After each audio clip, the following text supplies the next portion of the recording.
Bueno, chicos, bienvenidos a esta cuarta sesión del curso Redes y Cableado Estructurado.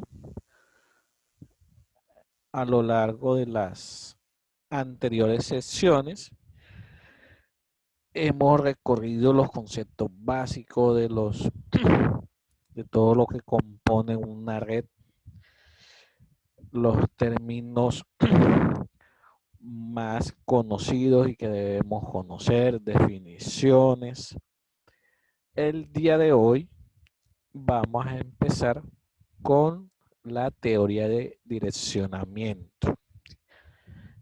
¿Qué es el direccionamiento IP? El direccionamiento IP es el direccionamiento lógico o la manera como lógicamente se van a identificar todos los nodos, equipos que estén conectados en nuestra red. El direccionamiento IP trabaja a nivel de la capa de red, es decir, al nivel de la capa 3. Hay dos versiones actualmente del direccionamiento IP. El que comúnmente conocemos como IP versión 4, que es un direccionamiento basado en 32 bits dividido en 4 octetos, y el IP versión 6, que se ha empezado a implementar ya hace varios años, pero que todavía no se ha masificado, si lo queremos decir de esa forma, sino que todavía sigue reinando la versión 4 y es la que prácticamente se usa en todos los ambientes de datos, de redes de datos en la actualidad. Entonces, para que quede la definición en la diapositiva para cuando quieran consultarla. Ahora bien, ¿qué son las direcciones IP? Si hablamos de direccionamiento IP, tenemos que entrar a definir qué son las direcciones IP.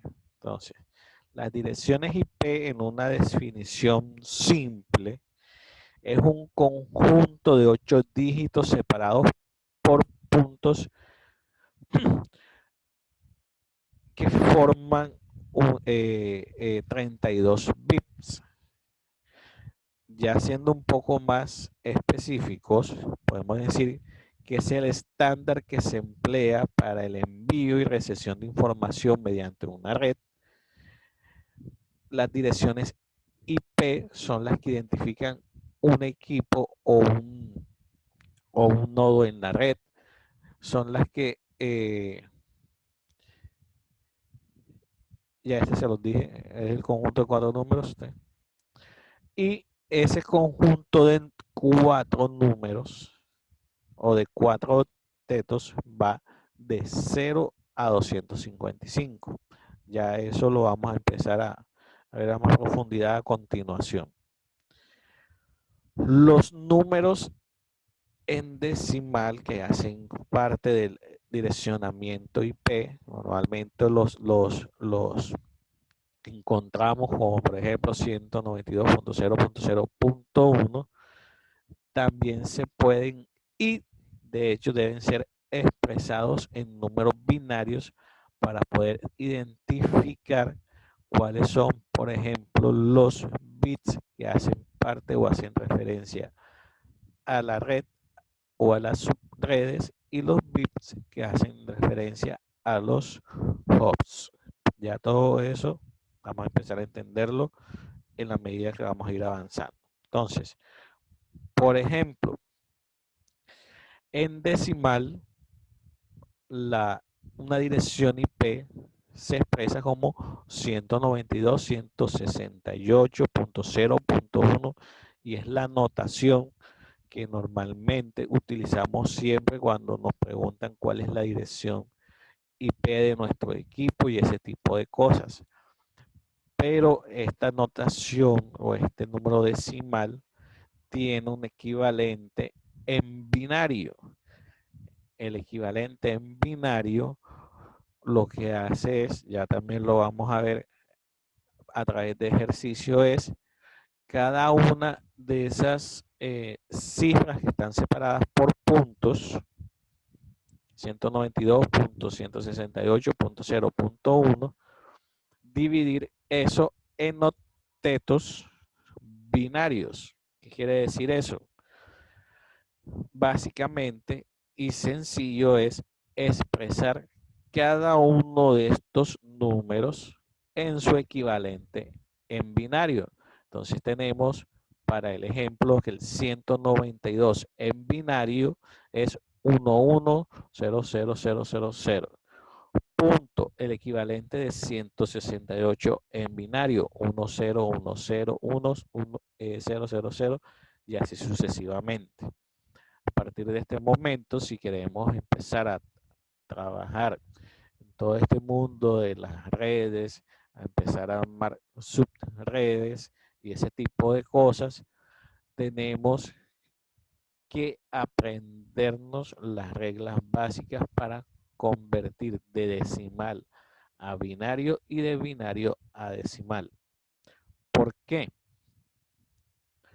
Porque esas conversiones son las que nos definen cuáles de esos 32 bits que están, por las que están compuestas las direcciones IP, cuál de esos bits hacen parte o componen el identificador de red y cuál es el identificador de host o de computadores que tiene o puede llegar a tener una red.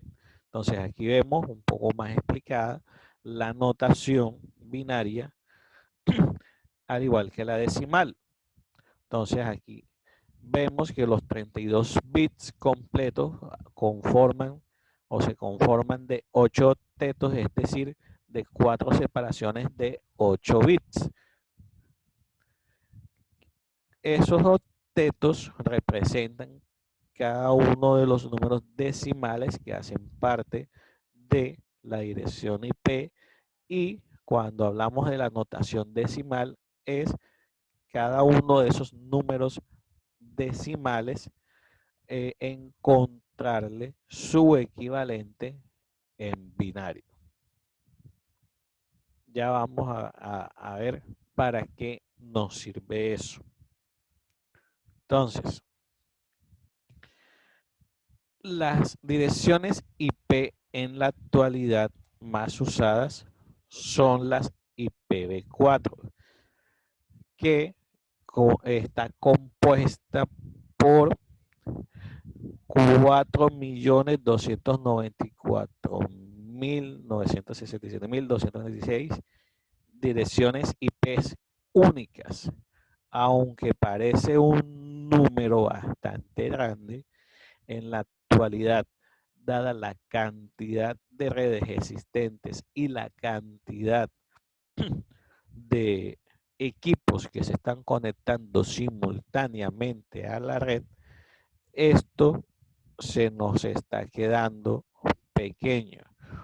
Por eso ya se está hablando de que se debe empezar a implementar. De hecho, ya algunas organizaciones o empresas lo han empezado a hacer, la implementación de IP versión 6, que tiene 340 sextillones de direcciones IPs que pueden ser utilizadas.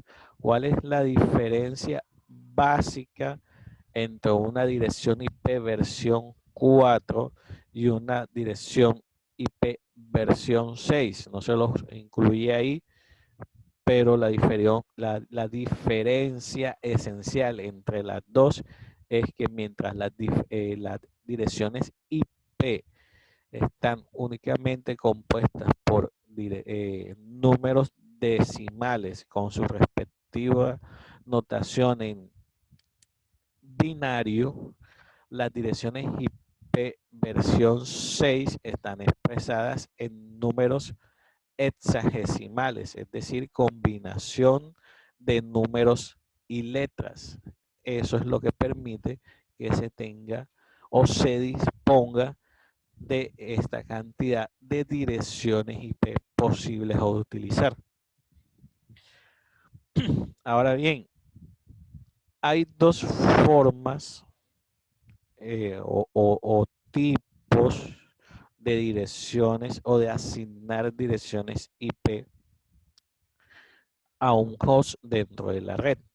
Por un lado tenemos las direcciones IP dinámicas y por el otro lado tenemos las direcciones IP fijas. Cuando hablamos de direcciones IP dinámicas, son las que son asignadas por un servidor DHCP, que es uno de los tipos de servidores que vamos a configurar en alguna de las prácticas que veremos en el curso. Las direcciones IP tomadas dinámicamente por los hosts normalmente son asignadas por un servidor DHCP que lo que hace básicamente es a través de sus reglas asignarle los parámetros específicos y básicos que necesita un nodo en la red para intercomunicarse con los demás, que son la dirección IP, la máscara de red, la puerta de enlace, los servidores DNS que debe utilizar para la conexión, el servidor WINS, que ya lo vimos también en su momento, y otros parámetros que podemos llegar a configurarle, pero los básicos son dirección IP, máscara de red, puerta de enlace y servidores DNS. Una IP dinámica es cedida solo por un tiempo limitado. Bueno, esto podemos decir que es relativo y va amarrado a la configuración que nosotros hagamos en el servidor de DHCP. ¿Por qué? Porque nosotros podemos configurar el servidor de DHCP para que siempre asigne la misma IP a un equipo sin necesidad de ponerla fija en el equipo, sino que la configuramos en el servidor de DHCP de forma que el equipo siempre tome esa misma IP. Profe, esa concesión de cuánto tiempo es, o sea, ¿a cuánto se renueva la Eso, IP? eso lo determina uno en la configuración, puede configurarlo por una semana, por 15 días, eso, o sea, es parametrizable. No Ah, ok. digamos que tiene un tiempo establecido, no, es parametrizable. Uno mismo Ah, le ok, puede vale. indicar cuánto tiempo va a usar esa dirección IP. Vale, profe, gracias.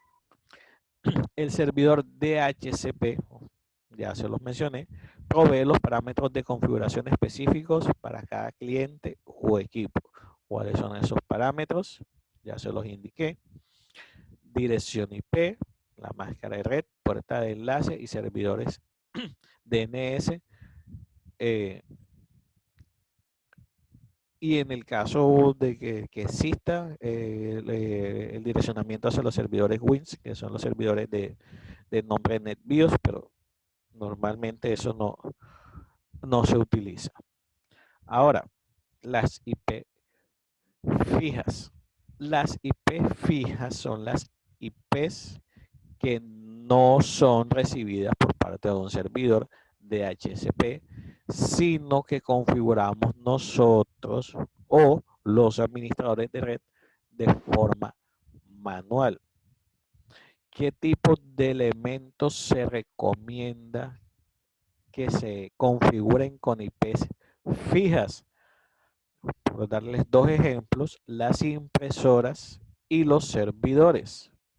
Porque digamos que son elementos dentro de la red que tienen múltiples accesos desde diferentes puntos y que, por ejemplo, si una impresora que está asignada a un departamento en específico tiene la asignación de la IP de manera dinámica, puede llegar el momento en el que, que un usuario vaya a imprimir y tenga configurada el direccionamiento hacia una IP, y como la IP cambia con el tiempo, no va a poder imprimir. Pasa lo mismo con los servidores. Los servidores de las organizaciones deben estar configurados con IPs fijas, dados que son eh, equipos dentro de la red que permiten múltiples accesos o pueden estar prestando algún servicio en específico. Entonces, continuando con las definiciones de IP fija. IP fija es una IP asignada manualmente. Siempre tienen la misma IP, no cambian. Es decir, los dispositivos a los que se les configura una dirección IP fija siempre van a tener la misma IP, y a menos que se la cambiemos manualmente, no van a cambiar. A diferencia de las IP dinámicas, que sí se puede parametrizar en el servidor de HCP que cambie eh, en determinados intervalos de tiempo. La IP fija puede ser de dos tipos: pública o privada. Esa dirección IP privada, ya vamos a ver la definición de los tipos de IP, pero las IP privadas son las que hacen parte de las redes propias de la organización, y las IP públicas son normalmente las que nos sirven para conectarnos a Internet. Eso por el lado de los tipos de IP que puede llegar a tener eh, fija un computador en el ámbito de si es pública o privada. Entonces, ¿cómo podemos identificar en un equipo si la configuración que tiene es mediante IP dinámica o IP fija? Porque nos vamos a encontrar con cosas parecidas a esta. Obviamente, esto está basado en direccionamiento IP versión 4. Cuando un equipo tiene asignación de IP dinámica, normalmente nos vamos a encontrar en su cuadro de configuración del protocolo de Internet versión 4 que tiene marcada la opción de obtener una IP automáticamente. Y en esta opción es variable. Es probable, o bueno, no es probable, se puede determinar si los servidores DNS nosotros los configuramos manualmente o dejamos que la IP sea obtenida dinámicamente por DHCP, pero los servidores DNS a los que apunte si se los establecemos nosotros manualmente. Pero normalmente, para facilitarnos la vida, si vamos a establecer un direccionamiento IP dinámico, dejamos que el servidor de HCP haga todo. Por lo tanto, la configuración por default, si lo queremos decir de esa forma, es dejar tanto que se obtenga la dirección IP de manera automática y que sea el servidor el que también indique o le indique mejor cuáles son los servidores DNS que va a utilizar para poder completar su conexión. En la parte de las opciones avanzadas es donde entramos a poder configurar, por ejemplo, si está apuntando un servidor WINS y otros tipos de parámetros que ya son un poco más específicos. Por el lado de la IP fija, acá sí es donde nosotros como administradores o el administrador de sistema, al haber hecho una configuración y una determinación de cuáles son las IP que va a trabajar el equipo y demás, indica manualmente y específicamente cuál es la dirección IP que va a utilizar el equipo para conectarse a la red. Le indica cuál es la máscara de su red correspondiente a esa dirección IP que está configurando y le debe indicar cuál es la puerta de enlace predeterminada para esa dirección IP que está configurando. Y debe indicarle también manualmente cuál es la dirección del servidor DNS que va a utilizar para la traducción de nombres de dominio.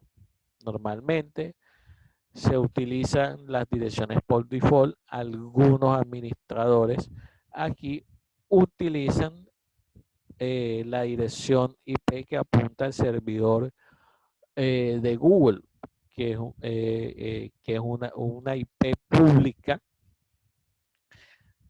que permite la conversión de nombres de dominio. Es un servidor, puede llegar a actuar como un servidor DNS. ¿Alguna inquietud hasta aquí?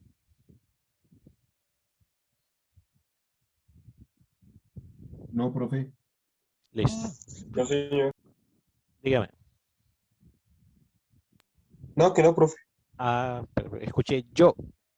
Bueno, entonces, hay dos tipos de IP. Direcciones IP privadas y direcciones IP públicas. Las direcciones IP privadas son rangos privados, valga la redundancia, reservados por una entidad que se llama IANA, por sus siglas en inglés, Internet Access Numbers Authority.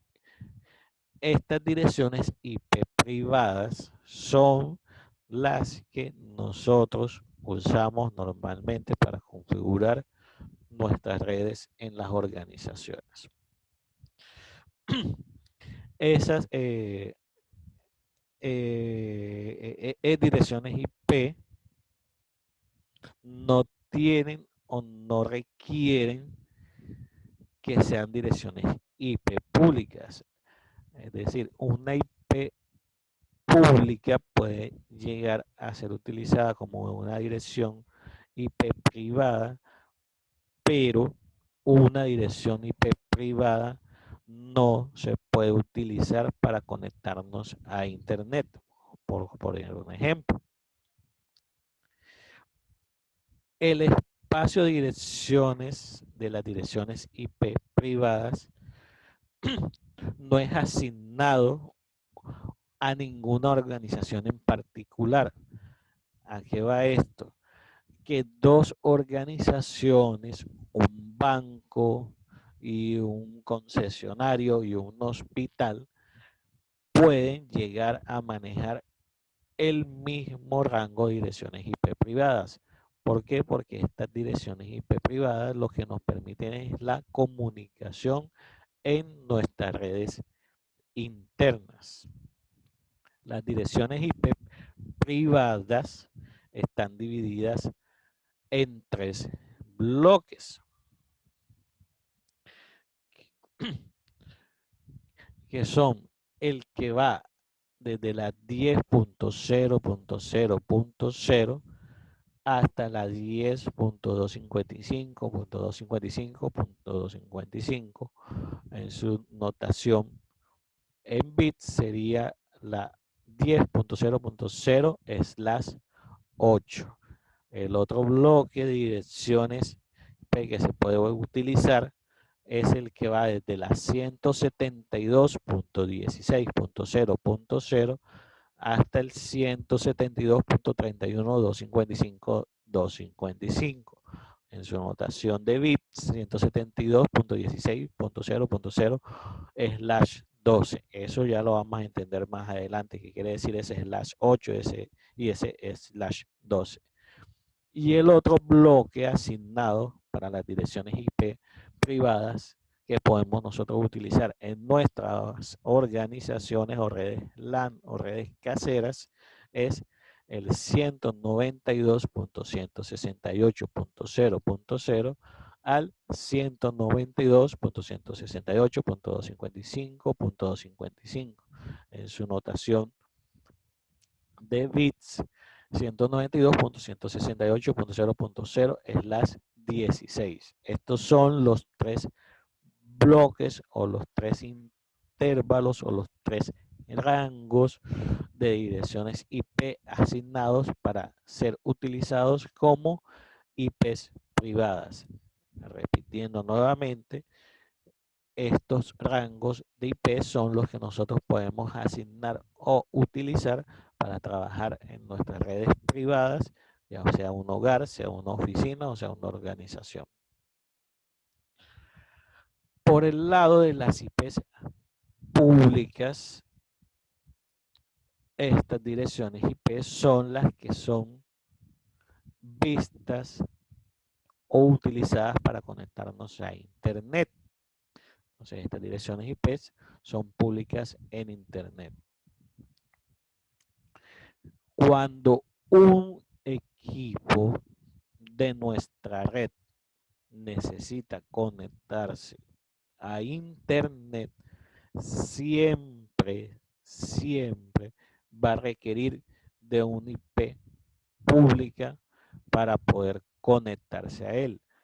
Generalmente, el que nos provee esa dirección IP pública es nuestro ISP o proveedor de Internet. Nos puede asignar una IP pública fija o normalmente lo que hace el ISP es asignarnos direcciones IP públicas dinámicas dado el volumen de direcciones IP que debe asignarle a sus clientes. Cuando nos asigna direcciones IP públicas fijas, cuando nosotros le hacemos el requerimiento directamente, porque por ejemplo requerimos conectarnos desde nuestra casa a la oficina por medio de una VPN y para esa comunicación necesitamos tener definida una dirección IP pública fija que no cambie para que siempre que vayamos a abrir el canal de comunicación podamos establecerlos. Entonces, siguiendo con los principios de las direcciones IP públicas, estas direcciones IP son únicas e irrepetibles, es decir, ningún equipo que esté conectado a Internet tiene la misma dirección IP. He ahí el hecho del por qué es posible rastrear un equipo que se conecte a Internet. Porque en principio, a menos de que la persona utilice algún mecanismo como un proxy, como ay, se me escapó, como una red Tor o algo de eso, que lo que haga es esconder la IP real con la que se está conectando a Internet, en principio todas las direcciones IPs públicas son únicas y irrepetibles y en principio ningún equipo se conecta, dos equipos no se conectan o no se pueden conectar a Internet con la misma dirección IP pública. Ya les comenté, son usadas por equipos directamente conectados a Internet. Algunos ejemplos de direcciones IP públicas pueden ser las IPs que utilizan los sitios web, como por ejemplo Microsoft, Facebook, Instagram, Twitter, la página del banco, la página del periódico, toda página que esté conectada a Internet, perdón, que esté colgada en Internet a su URL o nombre tiene asociada una dirección IP. Esa dirección IP es pública y puede ser accedida por cualquier persona. Y dos páginas diferentes no tienen la misma dirección IP pública. ¿Qué otro equipo utiliza direcciones IP públicas? Los enrutadores que nos permiten conectar a Internet. Ellos trabajan con IP públicas para permitir la comunicación entre nuestros dispositivos y el Internet. ¿Por qué? Porque normalmente las direcciones IP no están configuradas en nuestro equipo, sino que nuestro equipo se conecta a Internet a través de un enrutador que sea, ya sea que nos da el proveedor de servicios de Internet o que nosotros lo tengamos configurado en nuestra organización.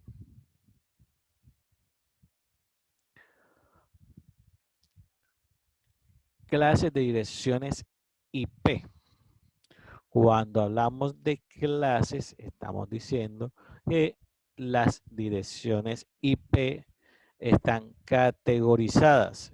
Esta categorización se hizo o se realizó en los inicios del protocolo IP versión 4 y hacen referencia a lo siguiente.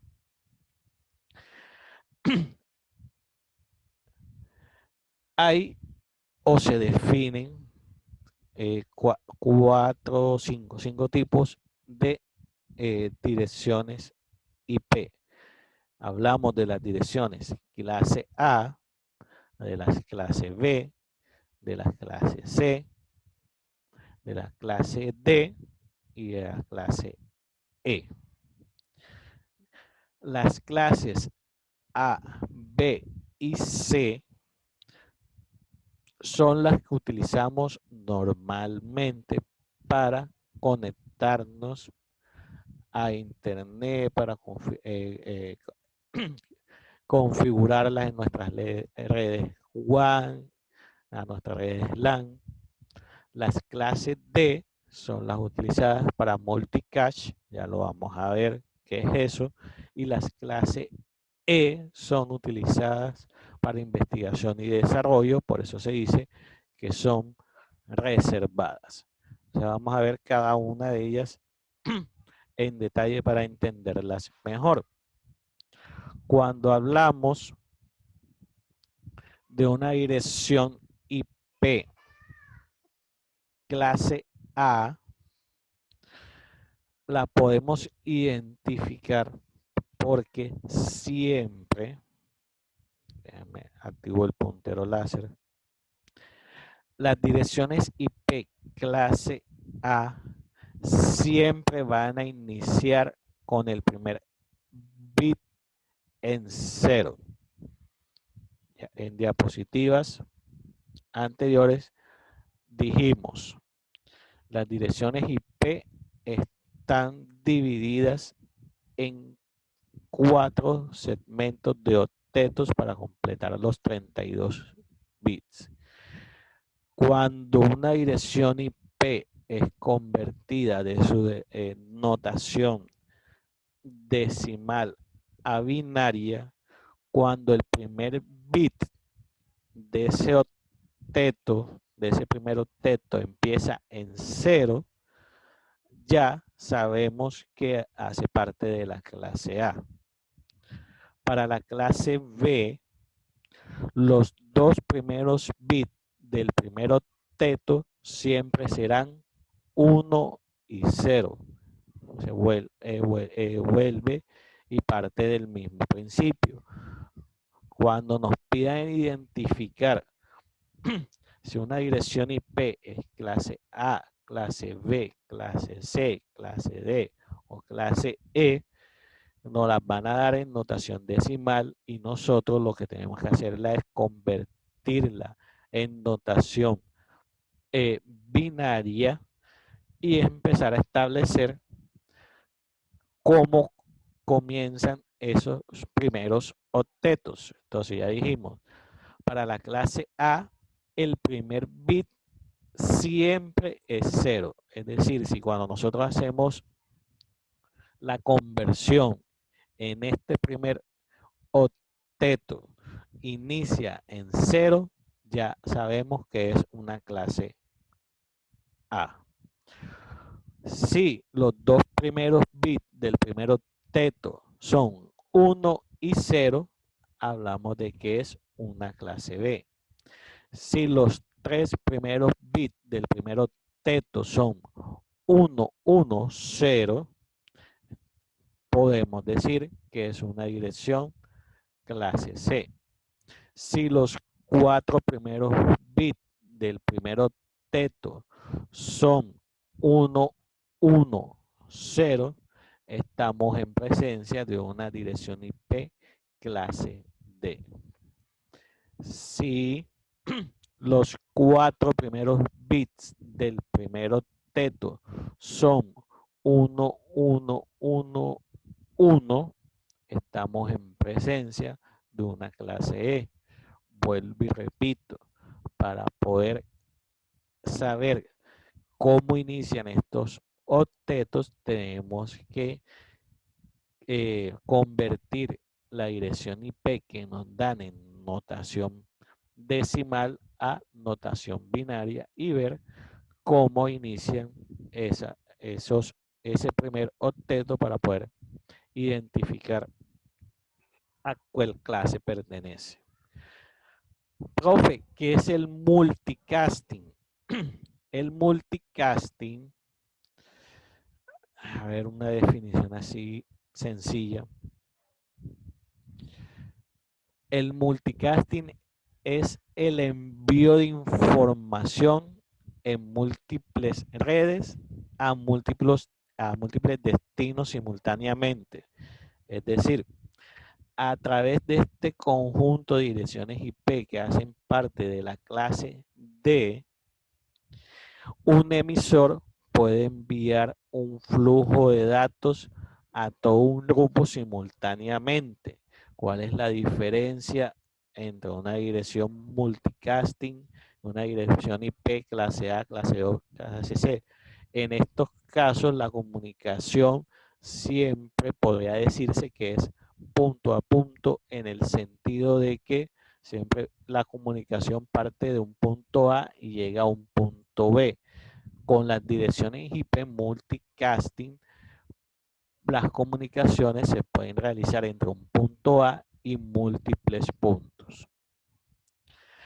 La clase E reservada, ya lo vimos en la diapositiva anterior, son direcciones IP para experimentación, investigación, es decir, son direcciones IP utilizadas por organizaciones especializadas para hacer cosas específicas.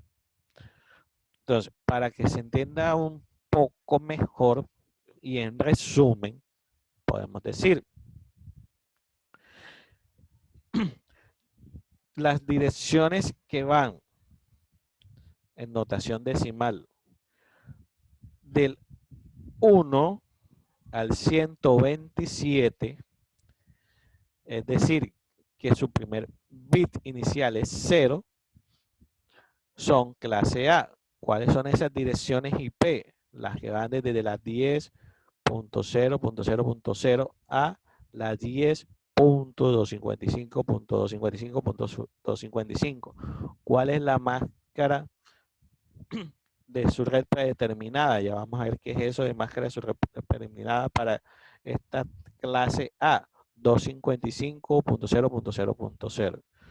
Las clases B son las que van de la 128 a la 121, es decir, que los dos primeros bits son 1 y 0, y son las IP que van del rango 172.16.0.0 a 172.31.255.255. La máscara por defecto es 255.255. Y las clases C son las que van desde el 192 hasta la 223, es decir, la 192.168.0.0 a 192.168.255.255. Esto aquí parece sencillo, pero no lo es tanto. En la mayoría de las veces, para poder identificar cuál es la clase a la que pertenecen, es necesario hacer la conversión, pero ya con este cuadro tenemos un punto de partida para poder determinar a qué clase de direccionamiento dentro de las clases de dirección IP pertenece. Entonces, las clases A, B y C, como ya lo mencioné, son las direcciones IP que nos sirven para configurar nuestras redes de datos, y las clases D y E son reservadas para usos especiales. Para el tema del multicast, que es comunicación entre un punto y múltiples puntos, y reservadas para experimentación y investigación. Cuando hablamos de direccionamiento IP, tenemos que empezar a estudiar y a definir y conocer y aprender a identificar qué es y para qué sirve una máscara de subred. Entonces, la máscara de subred lo que hace es diferenciar cuál es la porción de red de host en una dirección IP. Profe, me perdí. Ya lo vamos a ver gráficamente para que se entienda mejor. Las máscaras de subred identifican la dirección de red, o la dirección IP identifica cada nodo dentro de la red.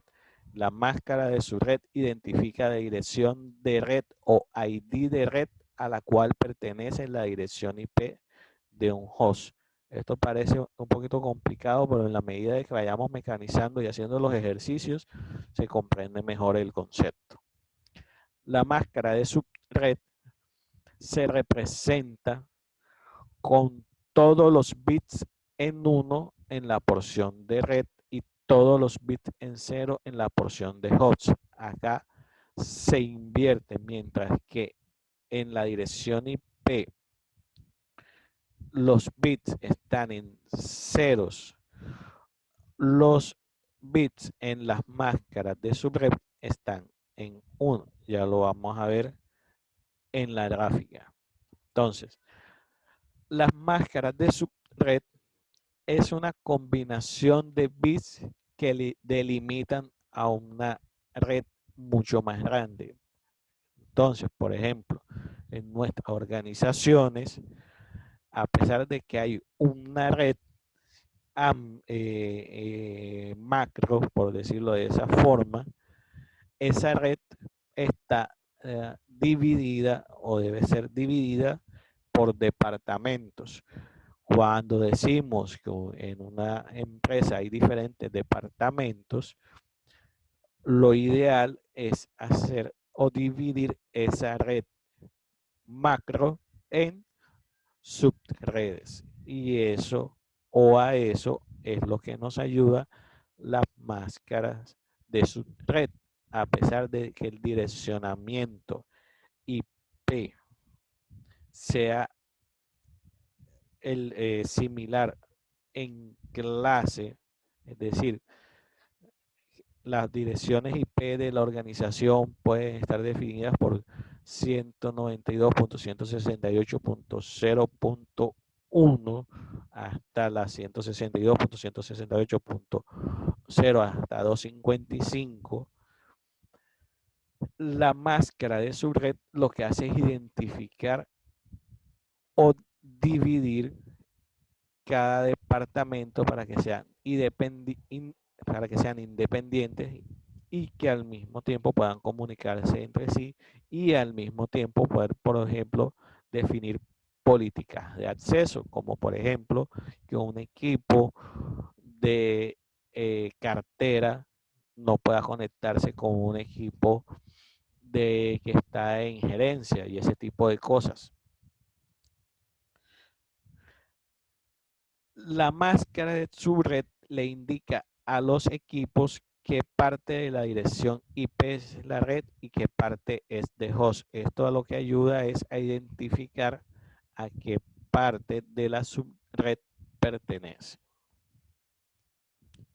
Con la máscara de subred, un equipo podrá determinar si enviar un paquete dentro o fuera de la red o subred a la cual está conectado. Fue lo que les comenté hace un momento.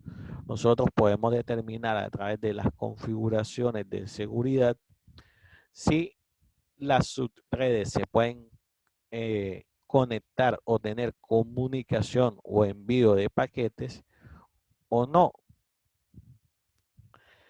Entonces, por ejemplo, aquí les pongo un ejemplo un poco más claro. Un PC con IP 192.168.1.100, máscara 255.255.255.0, sabe que todo paquete enviado a cualquier IP dentro de la red 192.168.1.x es enviado dentro de la red donde se encuentra conectado.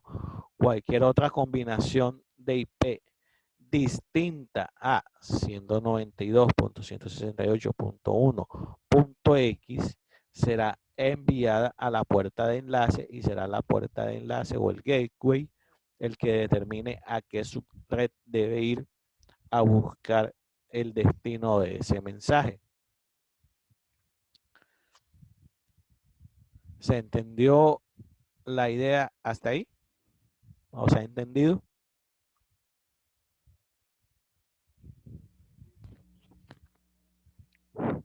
Sí, profe. Sí, De todas maneras, toda esta parte así conceptual es necesaria para que ustedes, al momento en que empecemos a hacer la práctica, ya sepan de qué les estoy hablando. Como siempre yo digo, al igual cuando estoy enseñando programación, yo no los puedo llevar en, directo a programar o a tirar código, como dice uno coloquialmente, sin antes decirle las bases y fundamentos de cómo funciona el código y ese tipo de cosas. Con las redes pasa exactamente lo mismo. Yo podría ir directamente a enseñarles a cómo hacer sus redes, cómo definir IP, cómo decir esto, pero van a quedar más perdidos si antes no les he dicho de dónde sale toda esa teoría que estoy utilizando para hacer esas conversiones, para hacer las asignaciones y ese tipo de cosas.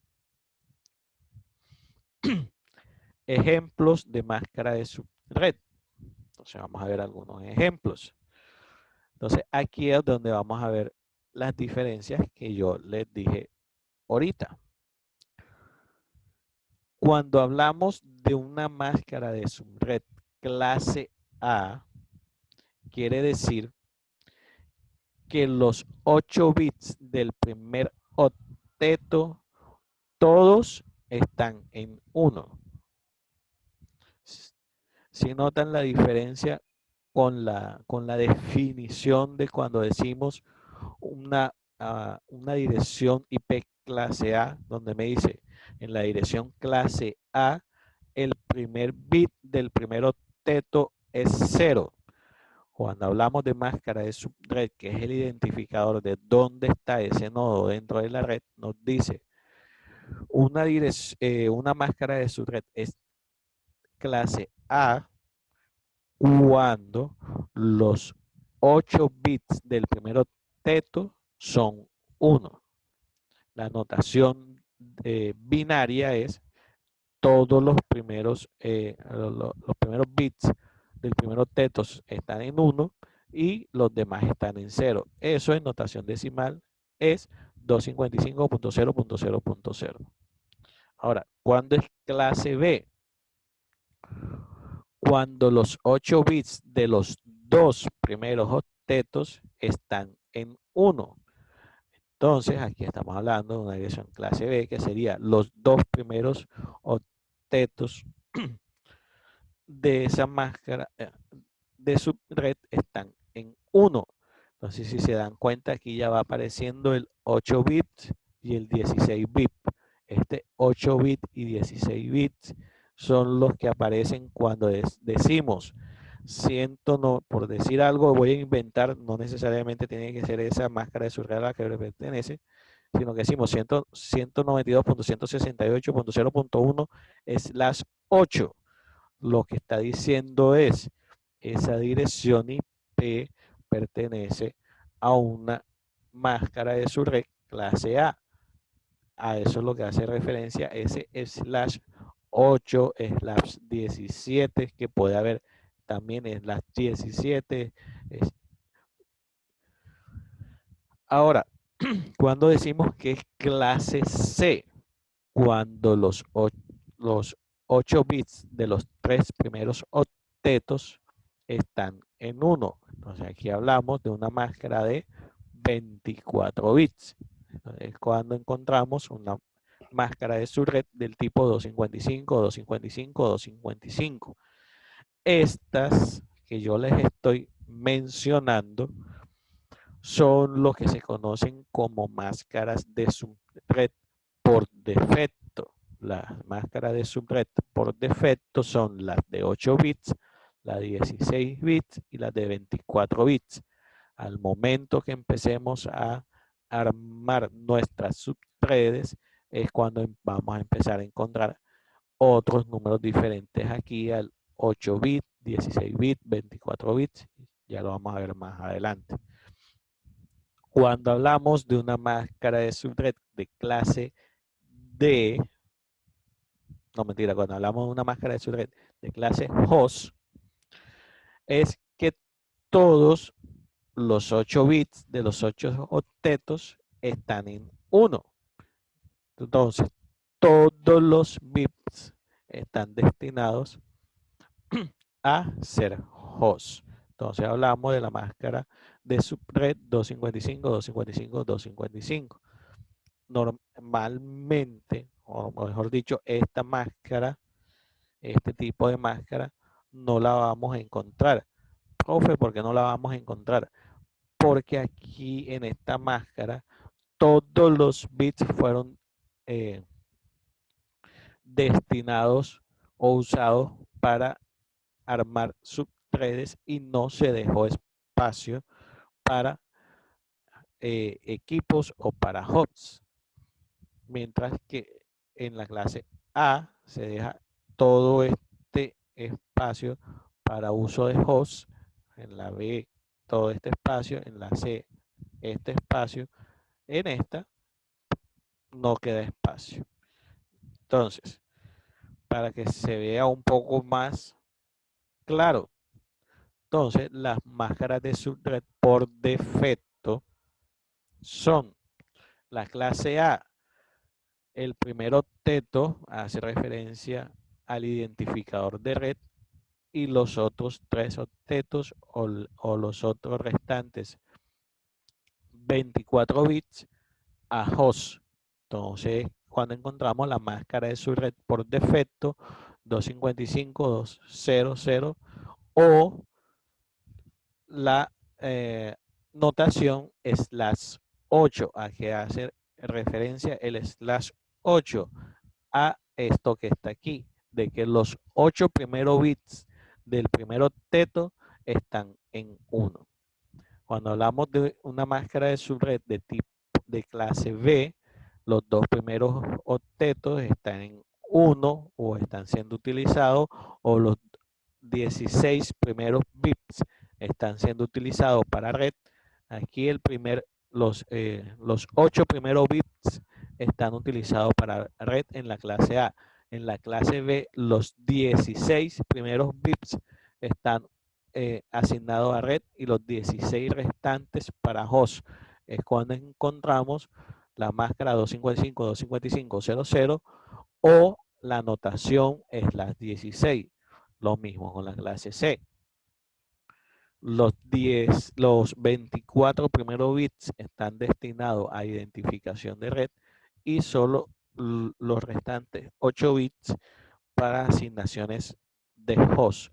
Por lo tanto, la notación es 255, 255, 255.0 o en su notación simple como /24.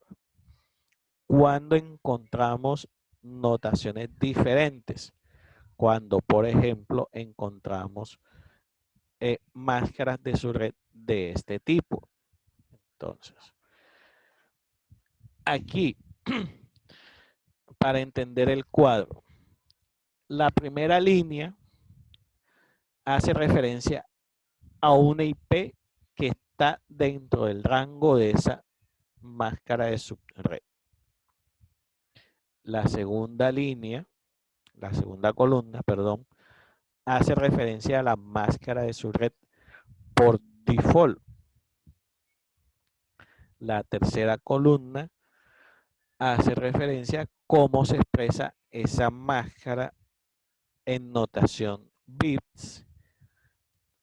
La cuarta columna hace referencia al máximo de subredes que se pueden crear con esta máscara. Y la última, el número de hosts que se pueden llegar a tener con esta máscara de subred. Entonces, cuando hablamos de una máscara de subred, es las 16. ¿Qué queremos decir? Que con esa máscara de subred podemos armar máximo una subred y que esa subred puede llegar a tener 65.534 hosts conectados en ella. Cuando hablamos, por ejemplo, de una máscara de subred 255, 255, 255 o una máscara de subred /24, o podemos encontrar 172.16.0.1/24. Eso lo que nos indica es que la máscara de subred a la que pertenece esa dirección IP permite 256 subredes, es decir, la creación de 256 subredes. Cada una de esas subredes puede llegar a contener 254 hosts. ¿Sí fui claro con el cuadro? ¿Se entendió la idea? Sí, profe. Entonces, cuando hablamos de subredes, porque ya aquí ya yo empecé a decirle máximo tantas subredes, tantos equipos pueden llegar a hacer o integrar esa subred. Entonces ahora vamos a ver qué es una subred. Las subredes son las que nos permiten crear múltiples redes lógicas dentro de las clases A, B y C. Las subredes permiten maximizar el espacio de direcciones, permitiendo dividir una red y usarla para distintos fines. Si se acuerdan, cuando hicimos en la definición de nuestro caso de estudio, yo en una de las partes dice algo así, no me acuerdo exactamente, se va a tener una subred para las impresoras, no, se va a dividir por departamento y cada departamento va a tener una subred que es la que lo va a utilizar o algo así. Eso es lo que nos permite las subredes. Una red mucho más grande, dividirla en fragmentos para que cada una pueda definir cómo se van a comunicar los dispositivos que le integran. En cualquier clase, las subredes proporcionan un medio de asignar parte de espacio de dirección de host a las direcciones de red. Eso se va a entender mucho mejor cuando empecemos con la parte práctica. Los beneficios de las subredes es que reducen el tamaño de los dominios de los broadcasts y se hace más eficiente la administración y el enrutamiento. Esto lo que hace referencia es que es más fácil administrar una gran red que está dividida en subredes por el hecho de que cuando se presenta un fallo, una novedad o tengo que hacer un cambio, no tengo que intervenir toda la red completa, sino que puedo dirigirme directamente a la subred que tuvo el fallo. De hecho, dado alguna novedad, yo puedo aislar esa subred y dejar el resto de la red funcionando. Todo eso es lo que nos permite poder dividir nuestra red en subredes. Ya también se los mencioné, el tema del manejo de permisos de acceso y todo ese tipo de cosas. Ahora, hay otra herramienta con la que vamos a trabajar, que son los BLSM. ¿Qué son los BLSM? Las subredes nos permiten dividir una red macro en redes más pequeñas, si lo queremos decir de esa forma. Pero digamos que llega hasta ahí. Los BLSM lo que nos permite es esas subredes que ya yo creé, poder seguirlas dividiendo. ¿Por qué puedo yo querer hacer una subdivisión de una subred?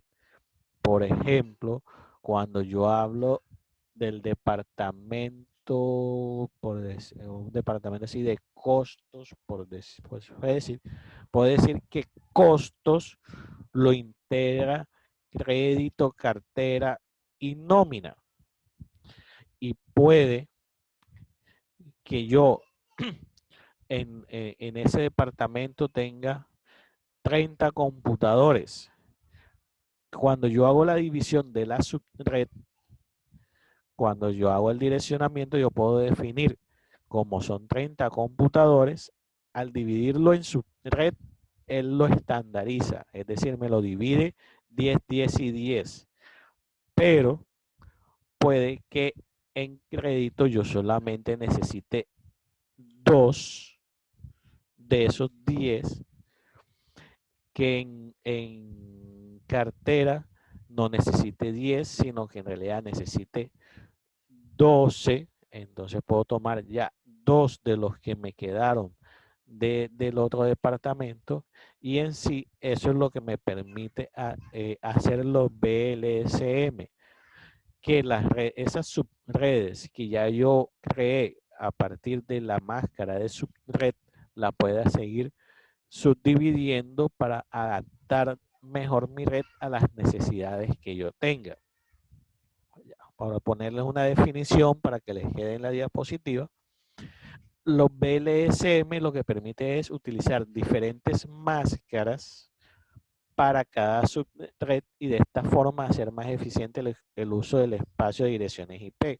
Yo se los mencioné. Puede que en un departamento yo tenga para asignar 10, pero realmente estoy utilizando 12, entonces esos 8 restantes direcciones las puedo utilizar en otro. Ejemplos de uso: crear pequeñas subredes para enlaces WAN que crean subredes para más de 255 hosts IP y configurar mediante direcciones loopback. En palabras simples, es tomar una red y se divide en subredes fijas.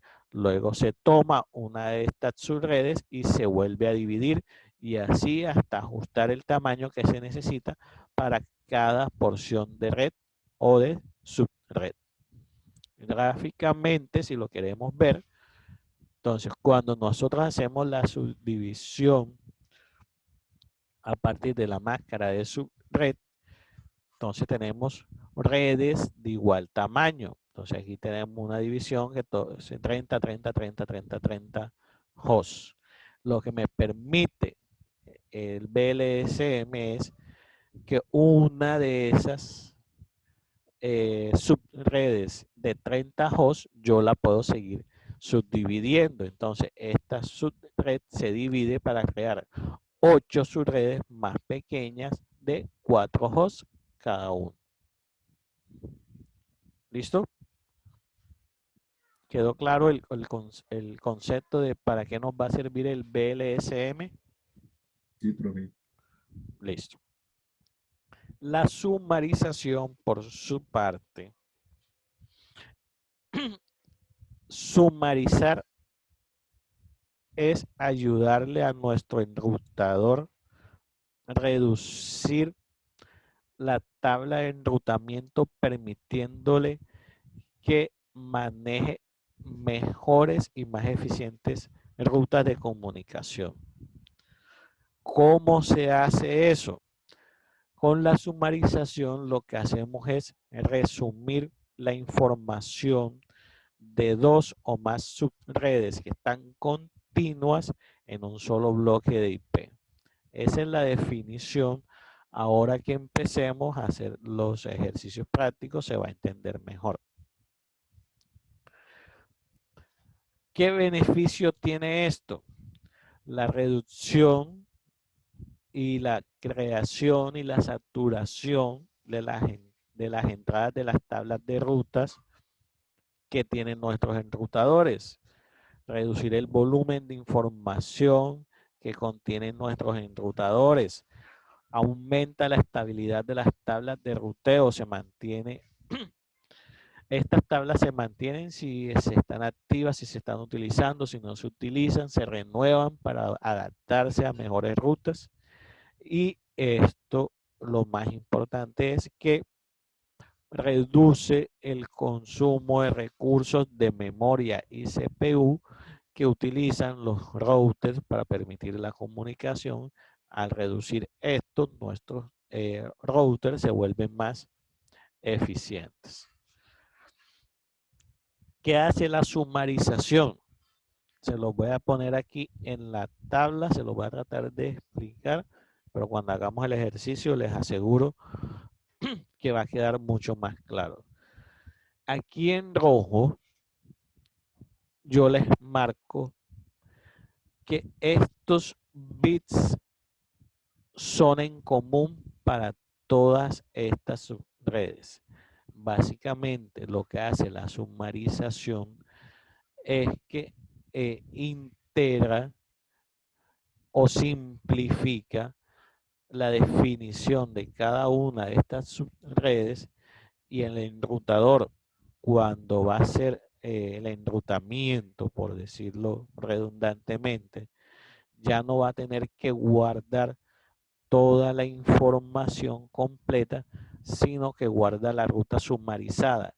¿Qué es la ruta sumarizada? Él suma estos bits que hay en común para todas estas subredes y lo simplifica a un número de bits y solamente maneja para el enrutamiento esa ruta sumarizada y el resto de la información que no es similar entre las otras subredes. Entonces, aquí las diferentes subredes son las 24 y son subredes diferentes, pero los primeros bits son similares. ¿Qué es lo que hace el enrutador? Para estas 4 subredes no utiliza 4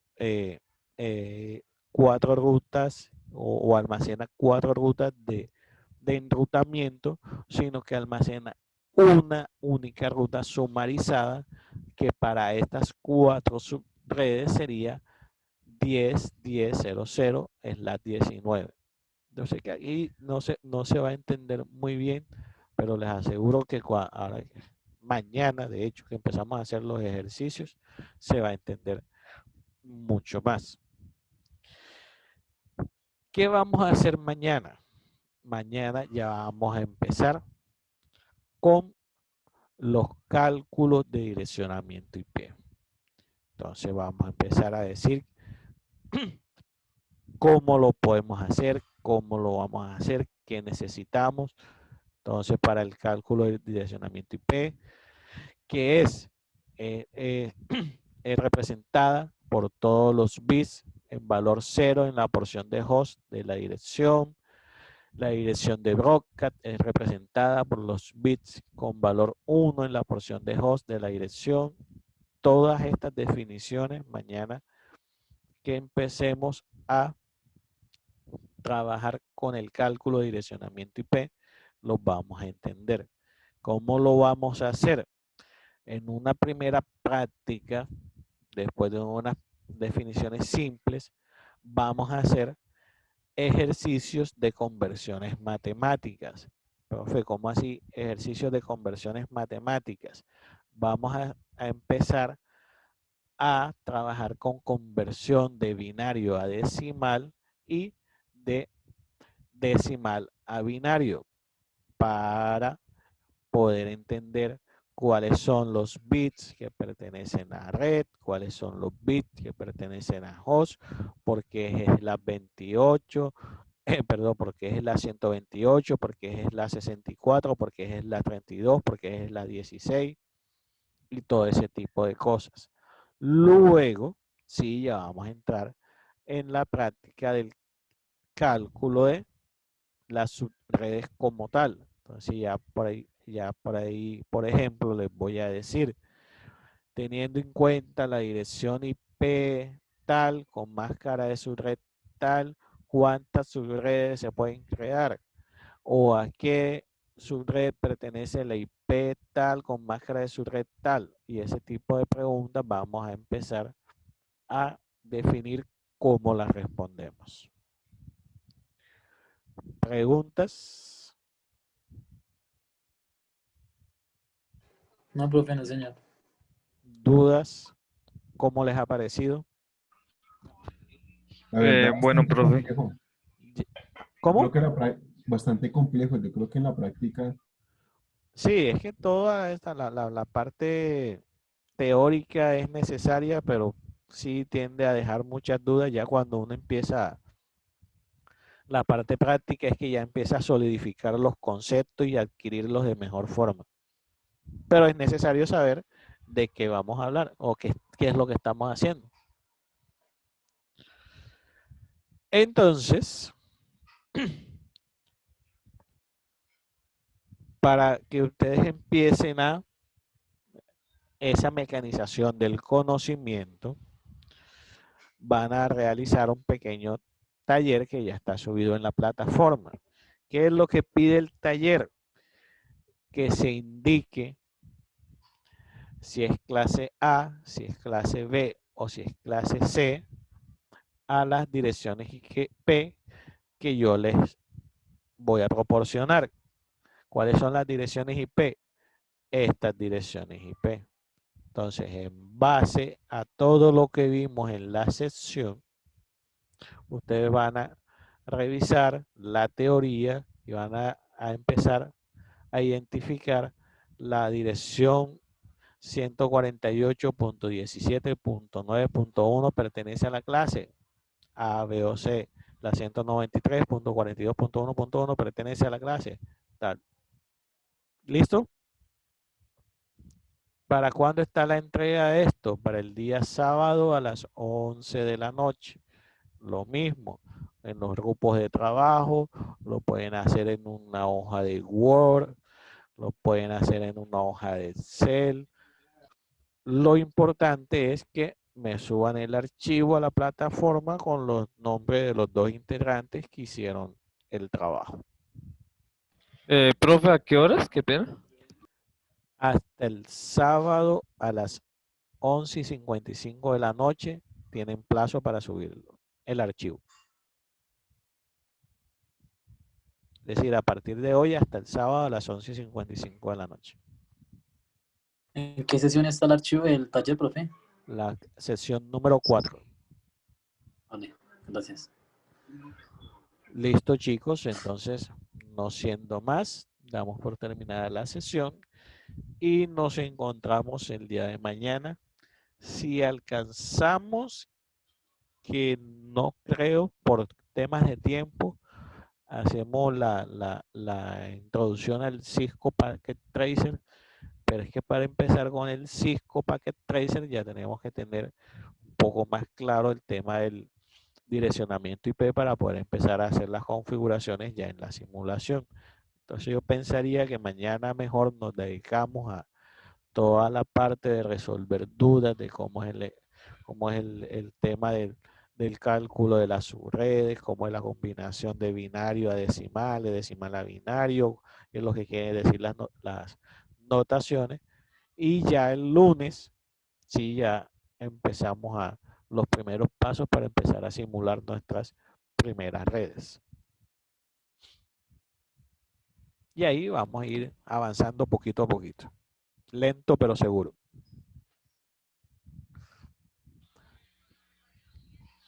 Entonces, chicos, feliz noche. Se me cuidan y nos Gracias, profe. Buenas noches. encontramos mañana, Dios mediante, nuevamente. Gracias, profe, Listo, que profe. descanse. Gracias. Chao, profe. Feliz noche.